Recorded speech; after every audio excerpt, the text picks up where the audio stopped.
They say never talk about religion, politics, or money at the dinner table. And who knows, maybe that's a good rule to follow here on YouTube as well. But the author of my next book, Everything is Fucked, says fuck that. He is also the author of The Subtle Art of Not Giving a Fuck. And in this video, we're going over the 10 big ideas from this book. Absolutely loved it. It covers all those areas and more. This is Clark with Refusing to Settle. Let's go. The very first thing you need to do is smash the heck out of that like button and leave a comment with your biggest takeaway, because we're gonna get demonetized. There's no way around sugarcoating this book, okay? We're gonna drop some vulgar language, so this is not safe for work. Another way you can support this demonetized video is to go and get this book for free on Audible using our affiliate link. I'll link it down below if you like this video. The very first point is this, that everything is awesome and nobody is happy. I actually saw a comedian's bit about that sums this point up perfectly. People who complain on an airplane, right, when they're 30,000 feet in the air going 500 miles an hour to a destination that if they did, 50 to 100 or 200 years ago on the Oregon Trail, right, like half the people would die and it would take 6 months. And they're drinking some coffee right there on the plane and they're complaining that the coffee is stale. What's wrong with that? Again, like everything is awesome. You're in a seat, you're watching a movie 30,000 feet in the air, yet our problems don't go away. So that's the majority of this book. It talks about this point, the paradox of progress, that when you look around in the world today, we're more educated than ever before. We're more literate, we live longer, we have more rights than ever before, sexism, racism, discrimination is going down, and half the planet has access to internet. But if you follow the media or you look at social media, it seems like it's the worst time than ever to be alive. Problems don't go away, they change forms. And when you look at the statistics, anxiety and depression has been an 80-year upswing amongst young adults. So why is that happening? This entire book is going into in-depth why problems are actually good. They're opportunities, and we need to reframe it as that. Instead of something to be avoided and shunned and sheltered from, how can we embrace them full on and embrace pain, which we'll get into? Point number 9 is a question. All right, let me ask you this. What is the opposite of happiness? Everyone says, the pursuit of happiness. We all want to be happy. And like at the end of the day, isn't everything we do for a sense of joy or fulfillment or happiness, right? The initial response are probably two things, right? Anger or sadness. But what's crazy about that is that means you still care. You still care enough to be angry about something or sad about something. In other words, you still have hope. And in the book, Mark says that the opposite of happiness is apathy, a complete loss of hope. And that if we can get back into instilling hope for a better future, hope for change, hope for you, then that's where happiness will come from. Let's illustrate it with this story. Boy and girl are in a relationship until one thing happens. The boy cheats on the girl. The girl is left heartbroken, and so she kind of disappears. Boy leaves girl, and this pain lingers with her for years. Girl feels like absolute shit about herself. In order for her feeling brain to remain hope, her thinking brain must pick one of two options that aren't very good. Option A, all men are shit, or option B, she is shit. Neither are a good choice. So she decides to go with option A. All men are complete shit. Now jump ahead a few years and girl meets another boy. What's crazy is this boy isn't actually shit. He's actually kind of cool and pretty rad and sweet and cares and treats her right. But girl still has thoughts of either A or B. The emotional scars she has can prove that all men are shit. So she nitpicks him, tears him down, pushes him to the edge of every single flaw that he has, but he still sticks around. Run away, her feelings scream. So she does, and she leaves him for another boy, because after all,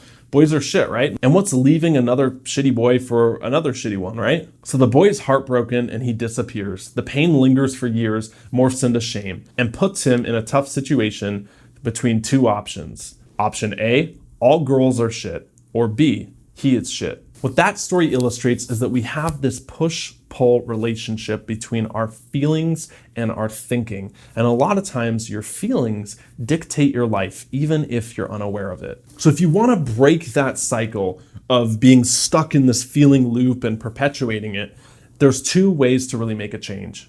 Let me pull up a whiteboard and illustrate this for us. So in the book, Mark goes over Newton's 3 laws. Now, they're not the laws of physics that you probably learned, that everything in motion stays in motion unless acted upon by another force, right? Like you've heard that before. He calls them Newton's 3 laws of emotion, that if he had to rewrite it, he would actually do these. And the first law that's really cool is the need for equalization. I love this point, that if, let's say right now, I'm a jerk and I go up and punch you in the face, you're probably gonna feel like a need to reciprocate in some way. So in other words, event happens, Clark punches you in the face, and then there's this response right here of, I need to equalize this to make it right, to get justice. So you might actually do things like call me a bunch of 4-letter words, right? Punch me back, maybe take legal action, so we can overcome that event and make sense of it with our feeling and thinking brain. Does that make sense? In other words, bad thing happens, emotional spike happens, and we need to equalize that to get back to normal because we feel wrong. What if it doesn't happen? What if we can't equalize it? So in other words, punched in the face, nothing happens, then we have this gap that appears here when we can't equalize that emotion of getting even or feeling just. You see this all the time in court cases. My girlfriend was going on this binge on Netflix of watching like these horrible court cases, and people were just saying like, it's not about the money, it's about the justice, right? Like someone did something to us and we need justice to move on with our life. And that when they actually convict the person who like murdered them, I know this is really extreme, but they finally feel like they can move on with their life, right? Or when they catch the person who committed the crime, then there's justice, then they can move on. But if there's not, then we get this gap of ick right here. And this is where a lot of things creep in. Or like the boy and girl, right? Event happens, she can't move on because there's no justice, there's no what? Closure there. That makes sense, right? So this gap appears right here with that bad thing. And so she internalizes it that all men are shit or she is shit. And then this leaves you at a lower place. And if this cycle continues throughout your whole life, that's really where a lot of anxiety, depression, all this bad stuff comes from because you feel bad about yourself. And the second law of Newton's emotions is that your self-worth is the sum of your experiences over time. So think about this. Let's keep going on relationships, something we can all probably relate to, right? There's that movement you might have heard of called MGTOW. It's men go their own way. Or there's incels, involuntary celibates, like people who spring up out of this right here. And I see this a lot in that cycle, that these guys, they have that thing like a divorce or a wife who cheats on them or something like that, or terrible, terrible place of pain from a relationship. And so then they internalize it and they say, well, I'm not shit, so all women are shit and men will go their own way because of that bad experience in the past, or women just want to use you. They want half of everything, right? Or they're gold diggers or whatever. And that's where this gap comes from. It's not that all women are shit. If you believe that, I mean, you're going to live in that prison. It's that maybe if you found one that didn't treat you right? And that's not a good place to live because that's actually a lower vibrational state than up here. So you need to equalize your sum of your feeling brain is the sum of your emotions over time. And if you don't make right, if you don't get justice, and we'll talk about 2 ways to do this next, this gap sucks you down. Then there's the third point of emotion right here. So the first one, right, there's a need for equalization to get even.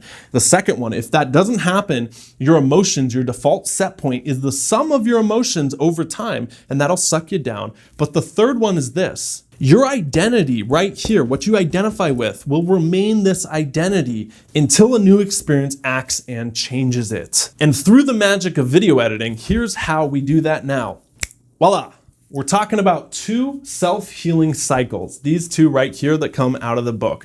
Before I get into this, I need to tell you an example because I know this stuff can be a little abstract, and it's my job here on YouTube with you to take these abstract ideas and really illustrate them so they sink in and make sense, because then you can actually use them, right? And I've shared this in another video, but I think it's worth sharing again. Let's just say you're writing a paper, okay? Or you're typing up a job resume or your taxes or something like that.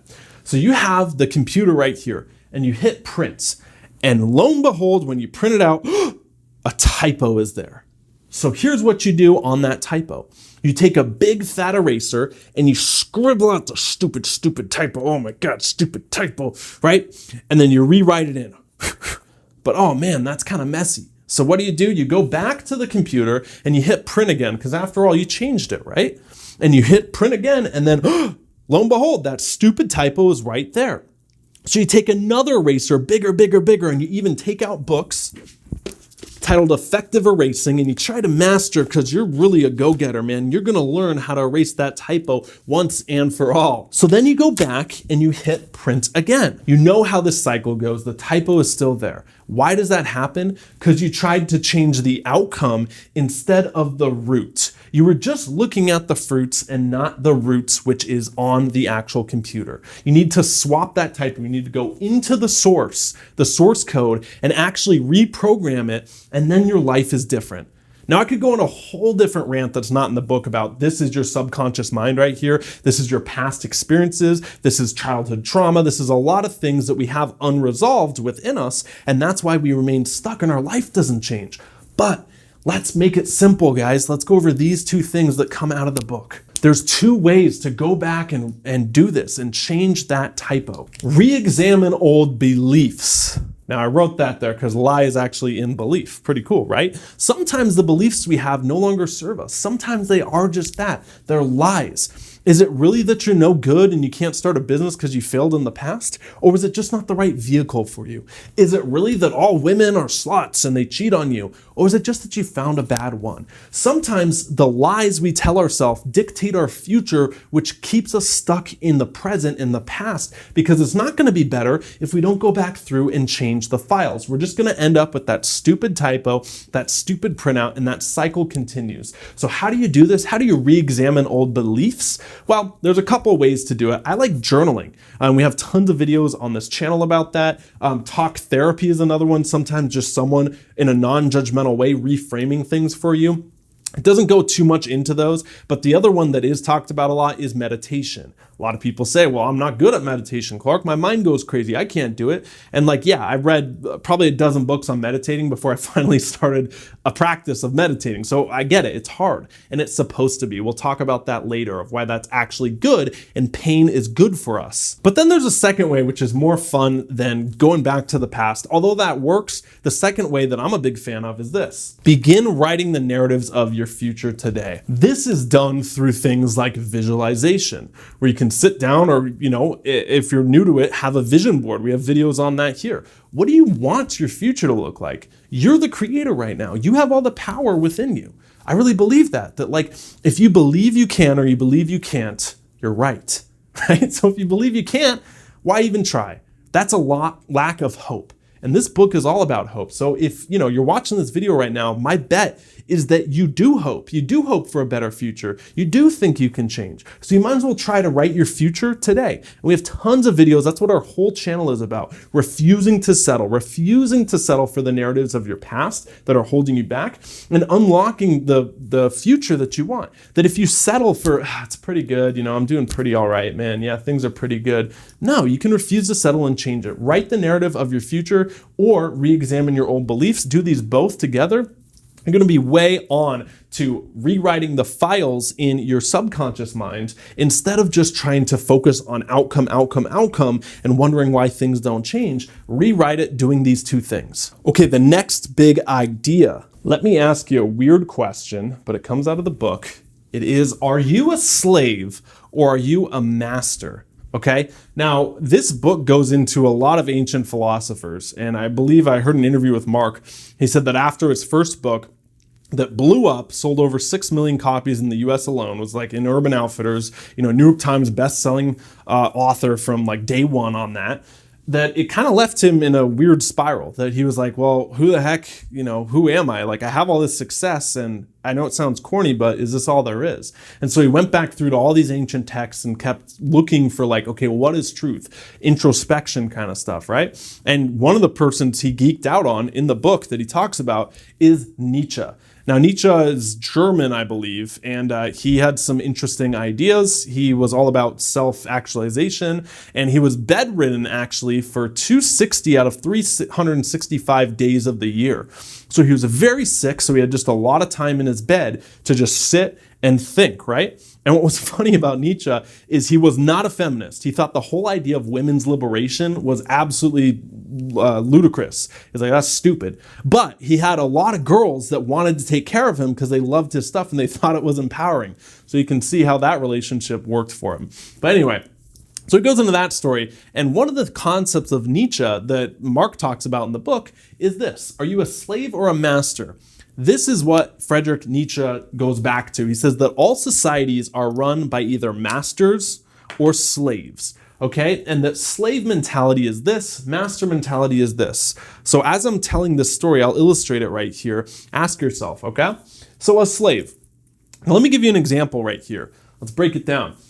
This is Jessica. Jessica is going to college, except has a problem. She's the first out of her generation to go to college. So she works really hard, takes 3 part-time jobs just to afford it. And back home, her mom is a single parent and has 3 kids. So she has 2 younger siblings, so she has to take all these jobs just to provide for them and go to class on top of it. She actually doesn't do that well. She gets like a C+ grade, right? Because she doesn't have time to study for the test. So she's like up and coming. She's trying to pull herself up by her bootstraps. She's trying to work really hard, but she literally does not have enough hours in the day to study and get good grades on the test. She shows up, that's all she can do. Okay, so that's Jessica. Now here's John. John is some 20-year-old dude, right? Fresh out of high school, and he goes to college, except he gets A+, thriving grades. And he shows up every single day to class. He takes meticulous notes. He goes back home. He studies for 40 hours a week. He quit all the jobs because his job is studying for college. That's the only thing he has to do. Now, he gets an A+ because he says, yeah, I worked really hard for it. I showed up every day. You know all the hours I put into this? You know all the sweat and blood and tears I put in just to get these grades? John is operating out of the master mentality, saying, I worked hard, I deserve it. Jessica is operating out of the slave mentality that I work hard, I deserve it too. So both people think they deserve it, right? And that's society right now, that this is playing out immensely. This, you could say, is like the democratic extreme left, that everything should be socialism, right? And we should give handouts to everybody and equalize everything because we're all working hard. We're all in the same boat. And this is like the extreme right, which is saying, everything is just capitalism and the rich get richer and just, let it run wild, baby. Vegas style. If you want to bet big, you win big. I personally, not that you asked about my political opinions, I identify, somewhere in the middle, but closer to the right, okay? I do think that what you put in, you do get out. But when it comes down to it, I'm not that extreme because I'm an entrepreneur. And I believe that entrepreneurship is really how we change. And that's, to me, the equalist playing field, because you have an opportunity to find a demand and fill it. And it doesn't care what your background is or anything like that. Especially now with technology and social media, it's never been more of a level playing field. I digress. The slave versus the master. Nietzsche is not saying one is better than the other. What he's saying is that this is why it's hard to run a society. This is why for you might feel like the underdog right here. Or, I knew a friend in college who felt insecure that he had rich parents or a trust fund, right? And there's nothing he could do about it, but he was equally as insecure that he came from a rich background as well as someone who came from a poor background. And you might be saying, well, Clark, that's easy. I'd rather be rich, poor, boo-hoo, boo-hoo. But you can't help what you're born into, okay? But identifying these two mindsets and seeing how they play out in our life, are you the underdog who's the up and coming, right? And you need to work really hard and things are unfair? Or are you someone who's at the top and yeah, I deserve everything because I work hard too? The point is that we both work hard, but seeing the other point of view is how we can come to an understanding. And what Marx says in the book, that we can't control this battle that's always going to happen between the slaves and the masters, and that one's not better than the other, right? But we can control this one thing, that the only way to really improve the world is improving yourself. And here's why. Through improving yourself, you get more self-awareness. And through self-awareness, you get better ideas. And through better ideas, you actually become more mature. And that is the whole process of maturity. Videos like this, I'd like to think, are a little more stimulating than, Logan Paul eating a giant pizza, although whatever, to each their own. And so what happens when you mature and you learn better ideas is now you have more ammo to go out in life. You have a bigger perspective. You have more experiences. And you start to see things differently. But what's the opposite of a mature view that we'll get into? There's adolescent and there's childish views. Now, a child thinks like this. Children think anything to get pleasure, right? I don't care what it is, just give me the pleasure. You put a thing of ice cream in front of a 4-year-old, they're going to eat the whole thing and get sick. They don't know that that's bad for them. You know, some adults, even though they grow in age, they still don't grow in maturity. That's Osho saying. I was reading one of his books, right? And it's all about maturity. That like age is just a number, but you have children that are adults and that don't actually mature. Or another way to look at it is all they do is seek pleasure. When we treat people or things as just a means to the end, that's when we end up using people and hurting them along the way. And that's actually not only sociopathic behavior, but that is, you know, only seeking pleasure. I'll step off the soapbox and end the lecture, okay? Adolescence. Now you get a little more experience under your belt, and this mindset goes like this. That you know what? Pleasure at all costs is not good, so let's have some stuff in the middle. You have principles, so these can be morals or values, right? Or rules that you have, then you get your pleasure. A simple example would be, okay, I made money at my job, right? My principles say I have to pay rent first, right? Because I need a shelter, and then whatever left over I can spend for free, right? Or free money. Okay, that's an example of adolescent principles and pleasure, right? And some people operate that way. But other people who are operating out of childish behavior, they're saying, woohoo, I got a paycheck. Let me just go out and spend it. And you know what? If I don't have the money, I'll just put it on a credit card, baby. Yeah, right there, because, you know, that's free money. Or, I mean, like I did it, it was childish. Student loans. Because student loans aren't free, you have to pay them back, right? Let me tell you that. But like, you don't have the worldview to know that, hey, maybe going $40,000 in debt for college isn't the best thing, isn't the only option. Especially like me, I'm not even using my degree right now. But childish behavior with money, right? You see that. It's just credit cards, spend it, exceed your lifestyle, get a Lambo to flex on Instagram. That's childish behavior. That straight up is. That's not smart. Adolescent, at least, you know, you're making money, you pay the rent, you get all your necessities, and then you spend it. But there's one more, and that is adult maturity right here. This is principles, okay? And you're like, where's the pleasure, man? Well, sometimes it goes like this, and we'll talk about this in another point. But like, sometimes this pleasure, you get enough experience to know that that's not even worth it. Like, is that even good or bad? Like, you can have two things here, you know, plus or minus right here. And so let's take the money example. So you get your paycheck and you have your principles, which is pay the rent, get your necessities, feed yourself, right? But okay, now I have money left over. Do I even need that watch? Do I even need those shoes? Do I even need that clothes? Like, what am I trying to get that for, to flex? Like, why don't I just save it or get other things to reduce my stress or donate it or whatever that makes me happy? And so principles are where you're able to put a block between yourself and just pleasure. Because you hop on this hedonic treadmill, which it's never enough. Come on, just a little bit more, a little bit more. And that ultimately is adolescent and childish behavior. No. I feel like I'm lecturing, but you know, I just thought this was a cool point in the book. So I mentioned the hedonic treadmill. Let me unpack that a little more. This point is super fascinating. I'll get this whiteboard out of the way and illustrate this point for you. So back in like the 80s, modern psychologists were sick of studying depression. They were like, man, my job's kind of a downer. I'm just studying unhappy people all day, right? And so they flipped the script and they started asking, we know what makes people sad. What actually makes people happy? I know, let's survey people. Okay, so what they did is they gave hundreds of people, or thousands, I don't know the exact number, a little pager, like a beeper. Remember that? Like a little Kim Possible, call me, beat me if you want to reach me, like a little paper or pager right here, right? And they had them at certain points of the day. They would buzz them and say, hey, write down exactly what you're doing, and on a scale of 1 to 10, how happy are you? And so what they found is that most people, where do you think they clocked in? Not a 10, not a 1, not a 5, they were a 7, right? And so they were somewhere in the middle. So getting milk at the grocery store, buzzer, okay, yeah, that's about a 7, okay? At your kid's softball game, watching him, yeah, okay, that's about a 7. Stressed out about work and stuff, maybe it's a 6, but it's 7. And what they found is that, the sum of all their experiences always averaged out to about a 7. And here's what's crazy. Even when catastrophic shit hit the fan and sprayed everywhere, people's happiness did go down. It became a 4 or a 5. Someone in their family died. Sucks. Okay, it's about a 3.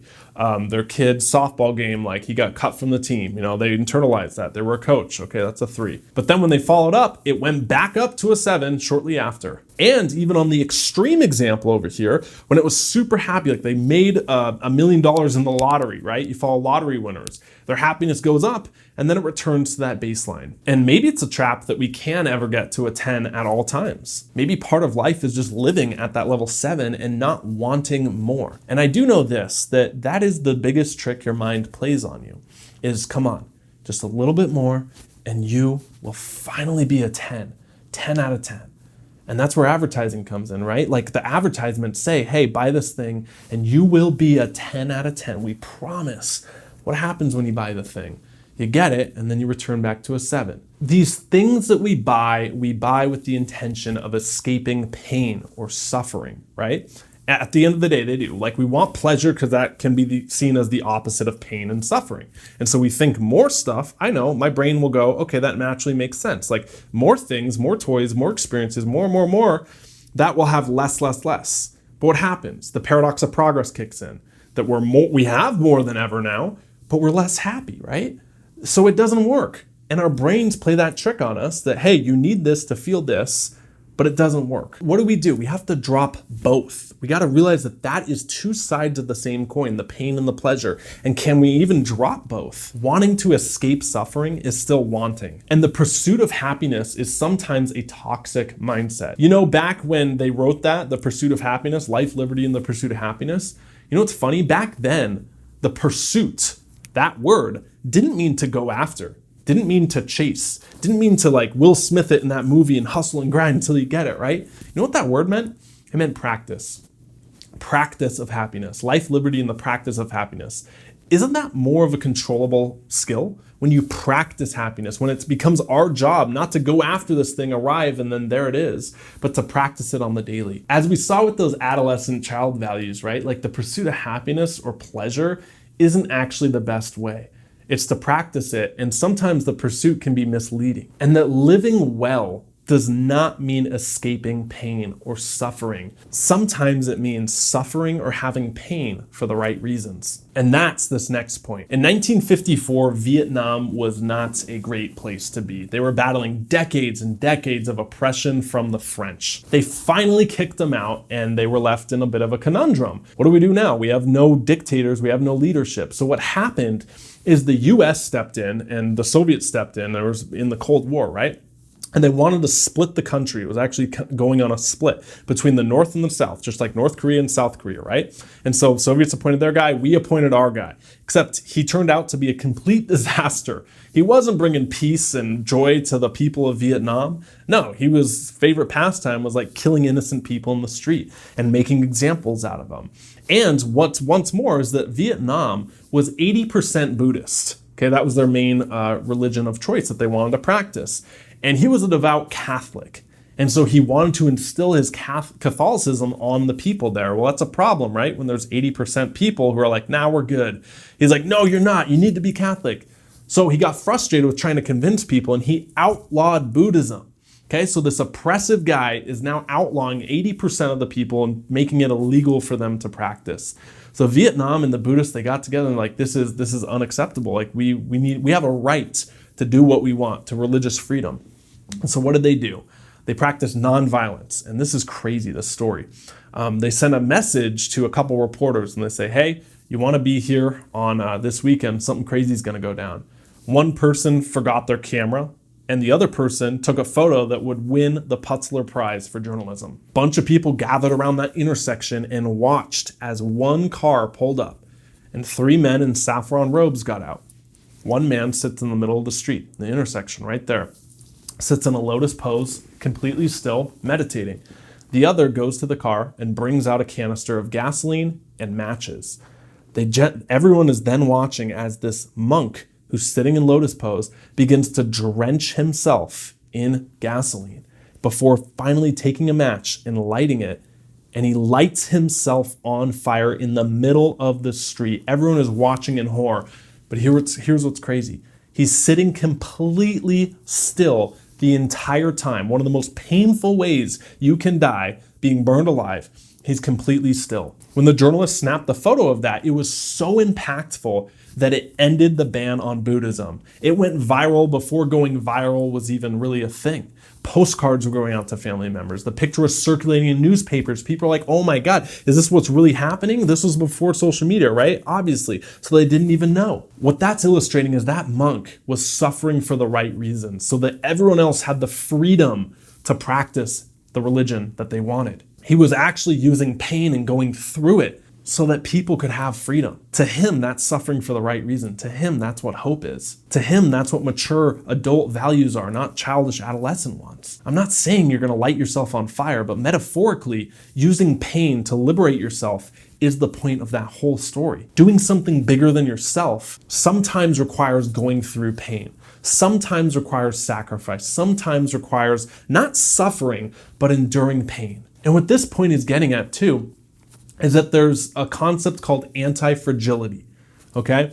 Now here's what happens. There's two systems. There's a fragile system and an anti-fragile system. Fragile systems break under pressure and they get weaker. Like if you have a vase, right, that's fragile and it has cracks in it, if you drop it, it's gonna break way easier than a vase that's really well made that doesn't have any cracks in it. Or another example, a better one, is a startup company. They're very lean, they have nothing to lose. They're anti-fragile right there. Because if they go under, it's other people's money, right? And they didn't really lose anything except their time. But a big company like an Amazon or a Netflix or Apple Computers, if they go under, potentially trillions of dollars is lost, millions of people or hundreds of thousands of people lose their jobs. So some systems become weaker under stress while others actually get better. Another example of anti-fragile, some healthy relationships that are anti-fragile, under the pressure, under the stress, actually brings two people together. Maybe for you, it's some people you went to college with or you traveled with or you grew up with, and you have such a tight bond because of your experiences and your shared experiences that bring you closer that you have an anti-fragile relationship. Even if you go a month without talking, you ever have a friend that you get back with and things are just how they were? That's an anti-fragile relationship. Why are we talking about this point? Why did Mark put it in his book? He says that as a society now, we are actually a fragile society. That all this stress, all this chaos is actually making us weaker. And how can we as a culture step into and use this stress, use this pain to become anti-fragile? Knowing that sometimes pain and embracing it is actually healthier than avoiding it and trying to mute it. And that's why the paradox of progress comes full circle. That as a culture, our problem, according to Mark in this book, is that we're running away from pain, making us fragile. We're stepping into those childish behaviors, only seeking pleasure, right? And although everything is better, we're more unhappy than ever before. But how can we flip the script and reframe pain as maybe this is an opportunity for us to practice happiness, not pursue it, to go through it so we're anti-fragile, not just fragile, to embrace pain like the monk did for the right reasons, not try to avoid it at all costs. We'll end on this. While we're talking about Buddhism, there's a good quote in the book. It's a concept from him. He says that suffering is like being shot by two arrows. The first arrow is the physical pain.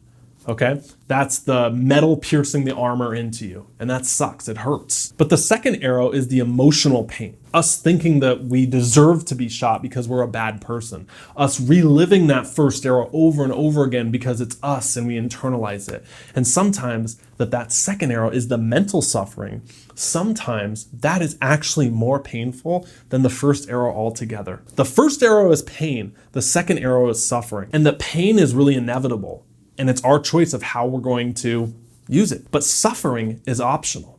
You don't have to suffer. And there's a huge difference right there. You don't have to relive the experiences of your past over and over and over again. You can use the tools like in this video of re-examining your past or rewriting your future. That's the main concept of this book. That you can have pain. And you don't have to go into apathy or lack of hope. That you can use it for an anti-fragile you, get stronger, have hope in the future, and turn a mess of your life into your message that actually inspires other people and brings them along, filling others up with hope and empowerment. And that's really the best way to do that, the best way to change this world that we're living in, where things are better than ever, but we're more unhappy and we're more anxious, is to work on yourself and be a beacon of light for other people, a beacon of hope that you shine so bright that other people are drawn to you and you give hope. And that's really how you change the world. The only way to change the world is for you to become better. I'm Clark with Refusing to Settle. Feel free to pick that book up on Audible to support this video if you like it. Leave me a comment with your biggest takeaway. And until next time, guys, stop settling, start living. See ya.